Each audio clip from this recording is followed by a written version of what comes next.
Écoutez, bonjour à tous. Je suis ravi d'intervenir aujourd'hui, un peu à distance, compte tenu des règles de distanciation physique qui ont été mises en place dans le cadre de l'état d'urgence sanitaire. Donc c'est un exercice un petit peu particulier. J'aurais préféré bien sûr m'adresser à vous directement, mais aujourd'hui, grâce à la DICOM, je peux intervenir via les ondes, comme on disait dans l'ancien temps, et vous présenter un peu l'action du secrétariat général du comité interministériel de prévention de la délinquance, secrétariat général que je dirige depuis la fin du mois d'octobre 2019. Ce SGCIPDR, puisqu'on l'appelle comme ça, est une entité un peu particulière dans le monde administratif. C'est un comité interministériel, le comité interministériel de prévention de la délinquance et de la radicalisation, qui est présidé par le Premier ministre, qui rassemble l'ensemble des membres du gouvernement quasiment, et qui a été créé en 2006, à la suite de l'épisode des violences urbaines de 2005, et qui était chargé initialement de la prévention de la délinquance. Donc à son origine, on l'appelait le CIPD, donc prévention de la délinquance. Ce comité a mis en place différents plans de prévention de la délinquance, de stratégie, mais j'y reviendrai tout à l'heure. Et ce comité, qui était composé de quelques personnes, donc, dispose d'un secrétariat général qui est rattaché donc, au ministère de l'Intérieur. La grande évolution de ce comité, c'est 2016. 2016, on est après les attentats de 2015 et le gouvernement a souhaité qu'on puisse, en France, avoir une politique importante de prévention de la radicalisation. Donc c'est une nouvelle orientation politique et stratégique et le gouvernement, en 2016, décide que cette mission de prévention de la radicalisation sera confiée au SGCIPDR, donc on récupère le R de radicalisation, et le secrétaire général se trouve chargé, là aussi, d'élaborer en interministériel toutes les stratégies nationales de lutte contre la radicalisation. Nouvelles étapes à partir de 2019, lorsque je suis arrivé, donc en octobre-novembre 2019, le SGCIPDR, sans changer d'acronyme et d'appellation, s'est vu confier également les actions de lutte contre le séparatisme. Vous savez que c'est un engagement du président de la République qui s'est engagé très fortement dans cette nouvelle stratégie, qui a donné lieu aussi à une circulaire du ministre de l'Intérieur. Tous les préfets sont mobilisés. C'est vraiment une action pour lutter contre tous ceux qui essayent de fracturer la République, souvent par une pratique rigoriste et dévoyée d'une religion. Et donc nous avons une stratégie nationale qui a été mise en place. Pour ceux qui iront dans des départements, vous serez sûrement amenés à présider ou assister à la cellule de lutte contre l'islam radical, qui est une instance départementale qui permet justement de lutter contre le séparatisme. Donc nouvelle étape en 2019 avec le séparatisme. Et puis enfin, depuis 2020, les choses sont en train de s'officialiser avec la parution prochaine d'un décret. La mission de lutte contre les dérives sectaires, la fameuse Miviludes, qui était avant un service du Premier ministre, est rattachée, c'est en cours de rattachement, donc est rattachée au SGCIPDR, ce qui permettra d'avoir une vision à 360 degrés sur tous les phénomènes d'emprise, que ce soit de l'emprise liée à la radicalisation ou bien de l'emprise liée au travail des sectes. On a beaucoup de sujets en commun avec la Miviludes, par exemple tout ce qui est médecine un petit peu liée à la religion, des médecines un peu particulières. La Miviludes y travaille au titre des sectes, nous on y travaille aussi en matière de lutte contre le séparatisme ou la radicalisation, donc il y a plein de sujets communs. Donc ce rattachement de la Miviludes au SGCIPDR sera l'occasion d'abord de continuer à travailler en matière de lutte contre les dérives sectaires, qui est une priorité du gouvernement, mais également de travailler de façon plus entière, plus complète avec le SGCIPDR sur des points communs que l'on a. Donc vous voyez vraiment une instance qui a évolué. En 2006, au moment de la création, il y avait quelques personnels. Maintenant, nous sommes une quarantaine d'agents de façon très interministérielle, puisque j'ai la chance dans mon équipe d'avoir des agents de quasiment tous les ministères. J'ai des agents de la justice, de l'éducation nationale, de l'intérieur, de la santé. Donc vraiment un partenariat interministériel qui est la force de ce service, qui est vraiment un petit peu atypique, hein, je vous dis, présidé par le Premier ministre et un secrétariat général qui est rattaché directement au ministre de l'Intérieur. Donc petite structure qui a des missions qui sont bien définies par les textes. La première mission, c'est élaborer des politiques publiques. Donc ce sont toutes les stratégies qu'on a pu évoquer tout à l'heure, le plan national de prévention de la radicalisation, la stratégie nationale de prévention de la délinquance, donc c'est le premier axe, les politiques publiques. Le deuxième axe, c'est l'animation de ces politiques publiques, avec l'ensemble des ministères, mais également avec les acteurs de terrain, les préfectures, les élus, les associations de terrain. La troisième mission du HSCPDR, c'est la coordination interministérielle, c'est l'avantage d'être un service interministériel. On coordonne sur nos thématiques l'action de l'ensemble des ministères, donc on est amené à travailler sur l'emploi, sur l'insertion, sur l'éducation. On a un champ qui est très large. Et enfin, la dernière mission, c'est le soutien financier de différentes actions, puisque nous disposons du Fonds interministériel de prévention de la délinquance, qui reste délinquance, mais qui concerne aussi la prévention de la radicalisation, qui est une enveloppe autour de 66 millions d'euros, et qui nous permet de mener sur le terrain des actions de formation, des actions de sensibilisation, des actions de contre-discours également que l'on porte, soit directement nous, soit au profit des préfets via les préfectures.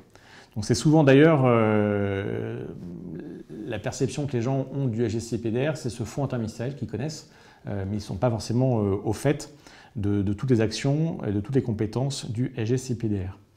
Je vous disais que c'était une autorité qui était un petit peu particulière dans le paysage administratif. On a une autre particularité, c'est qu'on intervient sur 3 niveaux. D'abord le niveau local, puisque comme je vous l'ai dit, hein, on est vraiment en appui des préfectures, on travaille avec les élus, les associations, avec les procureurs. Donc on est vraiment une structure d'appui des territoires. On intervient aussi au niveau des administrations centrales, puisque nous sommes donc un service interministériel, donc on est en coordination de l'ensemble des ministères. Et on intervient aussi à un 3e niveau, au niveau international, puisque nous sommes point d'entrée des institutions européennes en matière de prévention de la délinquance et de prévention de la radicalisation. Donc c'est très intéressant, puisque cette culture interministérielle, vous l'avez compris, vient se nourrir de l'expérience du terrain, des remontées du terrain, puis également des expériences européennes et internationales. Donc on est vraiment une sorte de carrefour.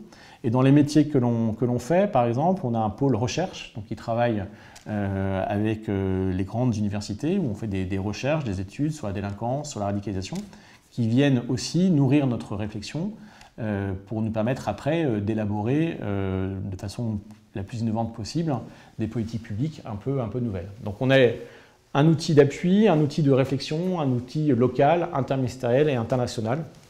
Donc on a vraiment une palette d'interventions qui est très large et qui est maintenant très sollicitée par le gouvernement.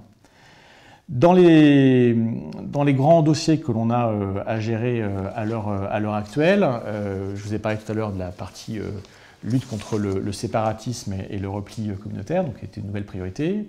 On ne baisse pas la garde, bien sûr, sur la partie prévention de la radicalisation. Bien au contraire, on sait que la menace, même si elle a évolué, même si elle est un peu plus diffuse, elle reste bien réelle. Et l'actualité, même pendant le confinement, a montré que des actes terroristes pouvaient avoir lieu. Donc il faut qu'on reste pleinement mobilisé sur la partie de prévention de la radicalisation. Et l'autre gros dossier que l'on a maintenant en charge, c'est cette fameuse nouvelle stratégie nationale de prévention de la délinquance, sur laquelle je voulais insister un petit peu aujourd'hui pour vous en présenter les grandes lignes. Cette stratégie, elle a été attendue depuis pas mal de temps. C'est la suite d'une stratégie qui s'était achevée en avril 2017 et qui n'avait pas été reconduite depuis. Donc il y a eu un grand travail qui a été fait, un travail interministériel avec l'ensemble des ministères, mais également aussi avec les associations nationales d'élus, pour relancer cette prévention de la délinquance qui est essentielle pour la vie de la nation, qui est essentielle pour la cohésion sociale et qui avait un petit peu pâti de la place très forte qu'avait occupée la radicalisation après les attentats. On avait fait beaucoup de travail sur la prévention de la radicalisation et la partie prévention de la délinquance avait été un petit peu laissée de côté. Donc, à mon arrivée, le gouvernement a souhaité que je puisse vraiment relancer cette stratégie. Donc on a une nouvelle stratégie qui a été diffusée, qui est en cours d'acheminement dans les différents territoires, qui se compose de 2 documents, un document cadre avec vraiment la philosophie de cette stratégie et un document très opérationnel, une boîte à outils avec des fiches actions qui sont mises en place pour que les acteurs de terrain, là aussi, puissent travailler sur des documents très opérationnels. Cette stratégie, donc il y a 40 propositions d'action qui ont été faites, qui vont concerner les maires, les élus, les associations, les préfets, les policiers, les gendarmes, avec 4 priorités qui ont été dévoilées par le Premier ministre. La première priorité, c'est la prévention de la délinquance des jeunes. On s'est rendu compte avec le temps, avec l'expérience, que les enfants rentraient de plus en plus tôt dans la délinquance. Donc on a souhaité commencer à mettre en place des actions de prévention de la délinquance avant l'âge de 12 ans, qui était le seuil qu'on avait fixé précédemment. Là, on va commencer à travailler avec les familles, avec les élus. On va travailler sur des phénomènes qu'on connaît bien, de prostitution des enfants, de cybercriminalité chez les mineurs. On travaille sur les bandes, sur les stupéfiants aussi. Donc c'est un axe très fort de prévention, la protection des enfants de moins de 12 ans. Deuxième axe tout à fait important, les personnes vulnérables. D'ailleurs, le confinement a montré l'importance qu'on devait porter aux personnes vulnérables. Ce sont toutes ces personnes qui sont parfois des victimes un peu cachées, que l'on ne voit pas, qu'il faut mieux accompagner. Je pense aux personnes âgées, je pense également aux personnes en situation de handicap, et également dans le cadre du Grenelle pour les violences faites aux femmes, de toutes les femmes qui sont victimes de violences. Vous savez que le ministère de l'Intérieur a une action très résolue en matière de lutte contre les violences faites aux femmes, et notamment au SGCIPDR. C'est nous qui portons le développement des intervenants sociaux dans les commissariats, ces personnes qui accueillent les victimes et qui les accompagnent. Donc on a un objectif de mettre en place 80 intervenants sociaux en plus cette année en 2020, et c'est un programme qui est porté par le SGCIPDR. Donc protection des personnes les plus vulnérables. Troisième axe qui est important et qui là aussi fait écho à l'actualité aujourd'hui où je parle, là vraiment le lien entre la police et la population, le lien entre la sécurité des Français et ceux qui l'exercent. Et enfin, le quatrième axe que l'on a retenu pour cette stratégie, c'est rénover la gouvernance dans les départements, dans les territoires. Vous savez qu'il y a des dizaines de comités qui traitent de prévention de la délinquance ou de sécurité. Et on a souhaité travailler avec les élus pour simplifier tout cela. Voilà, donc un programme qui est ambitieux, qui est en train de se décliner, qui va être présenté dans les territoires à partir du mois de septembre. On devait le faire après les élections municipales, mais entre le confinement et les différentes réserves, on ne peut pas aller sur le terrain le présenter. Donc ce sera une action très forte du SGCIPDR à la rentrée. On viendra dans les territoires, dans les départements, dans les régions. On sera donc l'appui des préfectures, l'appui des élus, l'appui des procureurs pour que cette stratégie puisse être déclinée et qu'elle puisse se mettre en place le plus rapidement possible dans l'intérêt bien sûr de la sécurité et de la cohésion nationale de l'ensemble des Français. Voilà, très rapidement ce que je pouvais vous dire sur cette stratégie. J'ai conscience que c'est un peu court et qu'on survole un peu le sujet, mais on aura bien sûr l'occasion par la suite de venir sur le terrain vous détailler l'ensemble de ces mesures. Merci beaucoup en tout cas.